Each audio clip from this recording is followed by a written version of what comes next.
গেল বছরের ভয়াবহ অভিজ্ঞতার পর এবারও ফেনীতে বন্যায় ক্ষতিগ্রস্ত হয় কৃষক।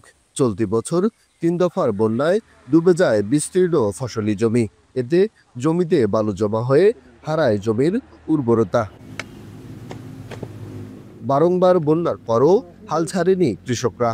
আগের চেয়ে বৃষ্টি কিছুটা কমায় নতুন উদ্যমে মাঠে নেমেছে তারা। গত বছরের চেয়ে ভালো ফলন পাবার প্রত্যাশাও তাদের। ধান গত বছর চাষে করতে পারিনি, আমরা কিনে খাইতেছি, সরকার থেকে কোনো সহযোগিতা পাইনি। বন্যাতে কিছু কেউ মানুষের জ্বালা নষ্ট হয়ে গেছে। এবারকার যতটুকু আছে এইটুকু লাগাইলে আল্লাহ যদি বন্যা টন্যা না হয় আর কি, তাহলে ফসল মানুষ ভালো পাবে। বন্যা এলে মনে করো পানি এক কমর হয়, ধানের বীজ নষ্ট হয়, কৃষিকাজের বেশি ক্ষতি কৃষিকাজেরও হয়। ফেনীতে চলতি মৌসুমে আমনের আবাদ হয়েছে ৩১,১৭১ হেক্টর জমিতে। লক্ষ্যমাত্রা ধরা হয়েছে ৬৬,৭৫৫ হেক্টর। কৃষি বিভাগ বলছে আবাদ বাড়াতে দেয়া হয়েছে ভর্তুকি ও সহায়তা।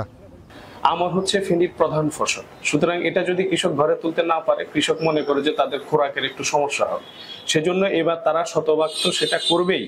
পাশাপাশি আমাদের যে ৬৬,৭৫৫ হেক্টরের লক্ষ্যমাত্রা এটাকে ছাড়িয়ে যাবে এবং আমরা আশা করছি এবার ১,০০০ থেকে ১,২০০ হেক্টরের আবাদ বেশি হবে। আবহাওয়া অফিস জানিয়েছে আবারও ভারী বর্ষণের সম্ভাবনা রয়েছে।